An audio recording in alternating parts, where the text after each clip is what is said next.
It was a run for the ages. Wins over Sampras, Lendl, and Edberg, all at the age of 17. Michael Chang. Michael Chang. Michael Chang. Michael Chang. Do I want to be known as a quitter here? Is it too soon? Should he be out here as a professional at age 16? I don't know what a normal childhood is. I would not have changed anything because I've often thought to myself, maybe I'm missing out. But at the same time, what 16, 17-year-old gets a chance to travel around the world doing something that they really, really love and just having a blast doing it? My mom was kind enough to quit her job to come travel with me for the first 4 years because certainly if I was out there 16 years old by myself, I would be, who knows where I'd be. I can appreciate a lot of the things that they've done for me because now I'm a father myself. You know, back then it was just kind of like, well, parents are supposed to do those things. Those decisions that you make for your children is all done because you love them.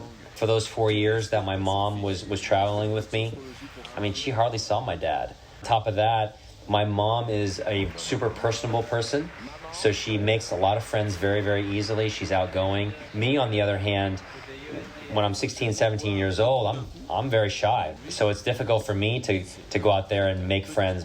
My mom has no problem going up to Jimmy Connor and saying, hey, do you want to hit with my son tomorrow?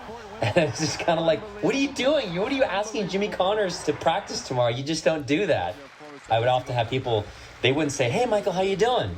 The first question they would ask is, hey, Michael, how's your mom? You know, I remember one really, really funny story. Players have a badge that they put on their racket bag. And I started to go in. I said, the guy says, oh, can I see your badge? And I was like, I'm sorry, I forgot my badge at the hotel. I'm actually playing tonight. Like you can see on the board, my name is actually right there. I'm actually playing tonight, so I really need to get in to prepare for this match. And he kind of looked at me, he's kind of like, and then he looked at my mom, and he goes, oh, okay, you're okay. I recognize your mom. Did he just say he recognized you, but he didn't recognize me, the player, and he let me in because of you? When you're 5'8" and 140 pounds, you don't play a power game. You use your head, your ground strokes, and my secret weapon, speed. That's why I picked the pump from Reebok. I never really felt like it was a job, like, oh, I gotta wake up and I gotta do my job. I knew tennis was my career, but it was every day. It was just something that I looked forward to, I was excited about.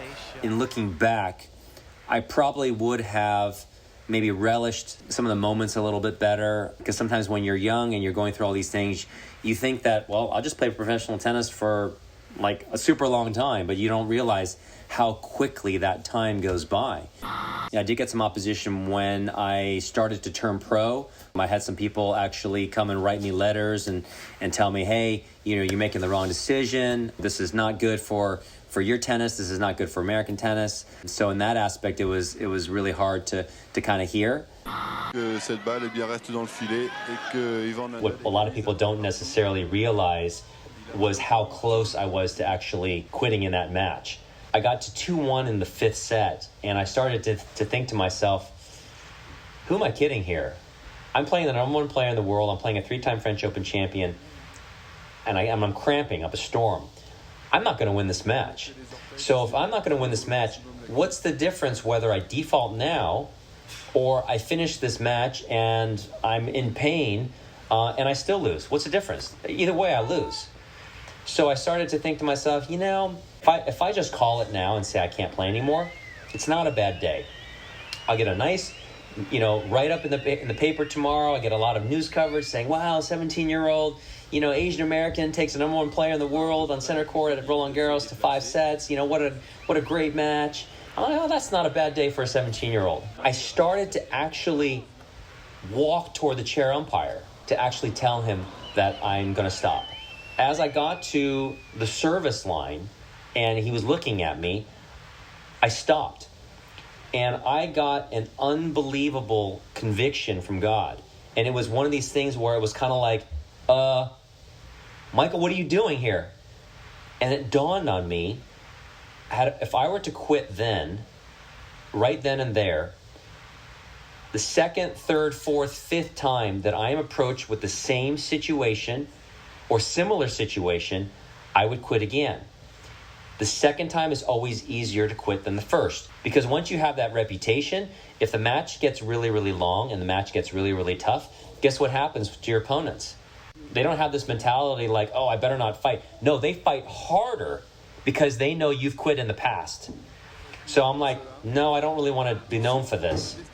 So it became my goal basically to not worry about the winning and the losing. I'm like, okay, I'm just going to concentrate on the next point that's in front of me. My goal for the remainder of that match was to finish that match as best as I possibly could. I started hitting these shots whenever I had an opening to go for a winner. I would just go for it. Before I know it, Oh, service à la cuillère. Et il fait le point. Oh, extraordinaire. all these shots are going in. They're all going in. And I'm winning points, I'm winning games, and all of a sudden, before I know it... Ah, il est 2 bons mètres dans le court. Voilà, il a gagné. I've won the match without having one of the biggest assets in my game, which is my ability to move around the court. But the one thing that I did have was I had faith, and I had a heart to not give up. Ended at Tiananmen Square in the heart of Beijing, where thousands of students had been staging a sit-in for democracy for the past 3 weeks. It actually happened the day before my match with Yvonne Lendl at the French Open. So I realized that after the French Open was done, I felt like God used the French Open, me winning the French Open, to put a smile upon Chinese people's faces during a time when there wasn't much to smile about. Had I not won that match, it would have affected a lot of other things later on in my life. But to know that, hey, if you don't quit, great things can happen. Whether you have a failure, whether you have some difficult situation, you got to fight through it. You got to fight through it, and you got to see it through. Because sometimes people quit, and what they didn't realize was just around the corner was the light.